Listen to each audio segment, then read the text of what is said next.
convoqué na tey cet après-midi benn kii am na ñuy ragal ay motion de censure ak yooyu noonu mbir yi guerre institution yi tàmbali ragaloo loolu.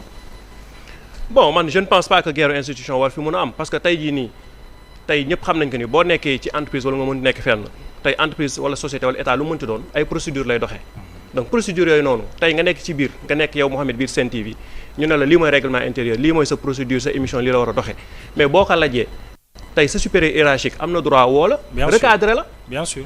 mais loolu mooy li nga xamante ne moom donc pour man warul mën a am crise entre les deux institutions parce que tey li nga xamante ni ñoom def nañ ko seen liggéey lañ doon def parce que dañ leen koy d'accord dañ leen koy nangul parce que assemblée nationale am nañu droit réformer mais on ne peut pas réformer en violant la constitution. mënul nekk parce que tey jii nii li nga xamante ni ñoom moom la ñu bëggoon jàllale respecté wuñu benn yoon norme maanaam yoon bi nga xamante ni fa lañ doon lañ ko waroon tënkee. donc tey loolu bu fekkee dañ ko def ñu rectifier leen donc pour man loolu waru mën a nekk benn cause de guerre entre les deux te autre chose mooy ñi nga xamante ni ñoom ñooy l'Assemblée nationale. tey pour man ils peuvent revoir leur réforme. pourquoi pas parce que jusqu'à présent je pense que annulé wuñu carrément wala arrêté wuñu li nga xamante ni moom moo nekkoon li ñu bëggoon dugal mooy ci seen réforme bi. donc je pense que ils ont toujours la possibilité de revoir la procédure de revoir là où le bas blesse ñu jéem ko jëlaat jooyanti ko bu fekkee nag dañ koy jàllale après ñu jàllale waat ko pourquoi pas. très bien Bachir.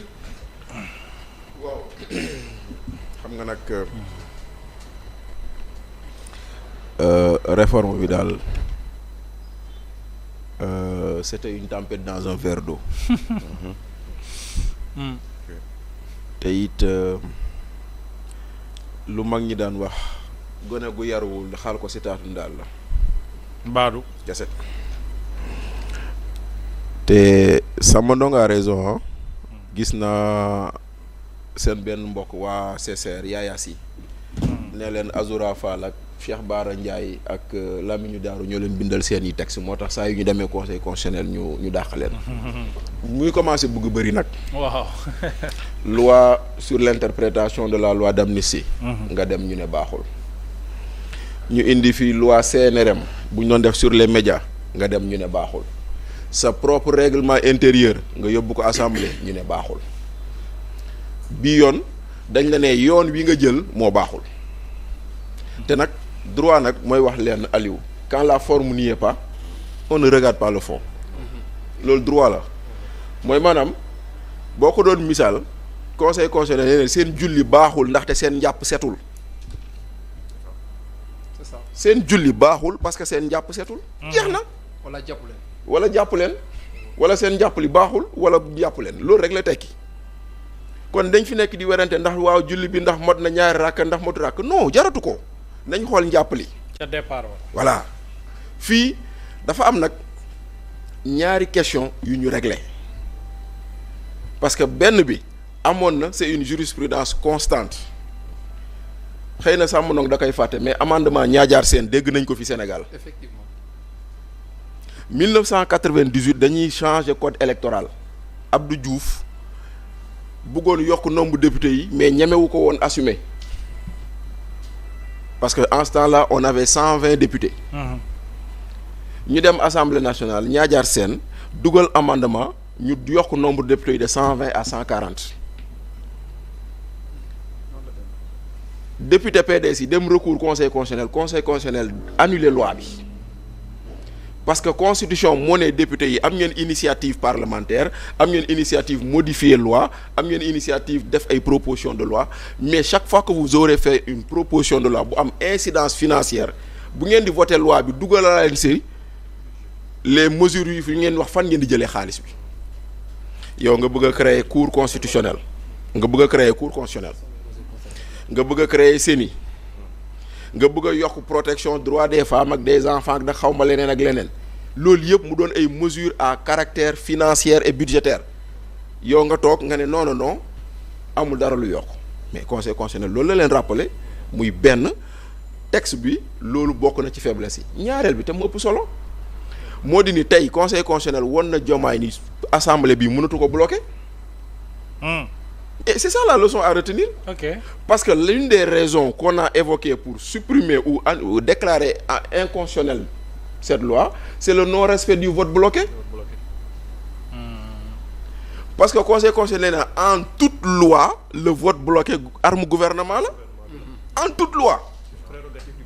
kon tey jii nii na Diomaye xam ni ñàkk tas assemblée ou bañ a tas assemblée peu importe ñii mënatuñ ko bloqué lu mu bëgg a faire voter bu ñu bañee il va évoquer le vote bloqué te day jàll lenn rek lañ mën ci moom mooy on vote ou on vote pas.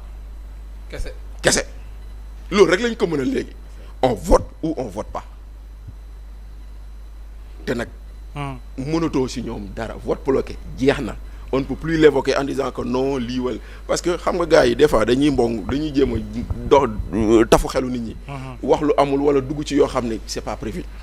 leneen li nag ce texte consacre également que bu dee Macky Sall amoon na Ismaïla Madior comme tailleur de la constitution. waaw mais moom da cee boole xam-xam de. maa ngi ñëw bu dee Macky Sall amoon na Ismaïla Madior comme tailleur de la constitution le rejet de cette proposition de loi montre que maître Moussa Sarr Diomaye ngi soog a am ministre de la justice. bu ko matee mu ngi soog a am ministre de la justice bu ko mat. mais de l'autre côté ku leen di bindal seeni loi ñoom. non Azoura Fall ak Cheikh Bara Ndiaye la loolu du problème ak Lamine Daaru ak Sa Ndiogou ñoo leen di bindal seeni loi moo tax. ñu demee rek dellu loi yi moom bëri nay rëq-rëq de. parce que maître Moussa Sarr a été extraordinaire. Ah oui. ban rôle la joué. mais d'abord les obliger à violer la loi. Il les a obligés à violer la loi. xam-xam la am na ci xam-xam. parce que tey jii nii vote bloqué boobu buñ ko bañalul woon lii du am. te daf ko évoquer constitution bi ne constitution may na mu wax vote bloqué gars yi ne ko ñoo bañ. moom amendement am yëpp lañ dàgg. may sax garaawul mais vote bloqué bi c'est une arme.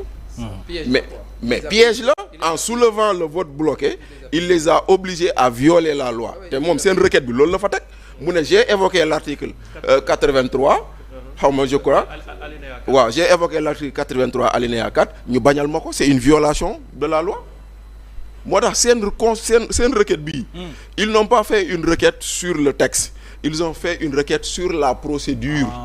Ok. Sur la procédure. ñoom ba tey parce que en réalité le conseil constitutionnel est toujours incompétent. waaw 82 plutôt 82 le conseil constitutionnel est toujours incompétent quand il s'agit d'une loi constitutionnelle xam nga conseil constitutionnel lan la mën ci loi bu constitutionnelle mooy ce qu'on appelle les trucs intangibles yooyu rek la xam ne ku ko laal les clauses d'intangibilité yooyu rek la xam ne conseil constitutionnel ku ko laal mu bañ mais bu dul loolu boo newoon ci sa constitution bind naa ci article 20 Bachir Fofana dootul waxati ci Sénégal bu ñu demee conseil constitutionnel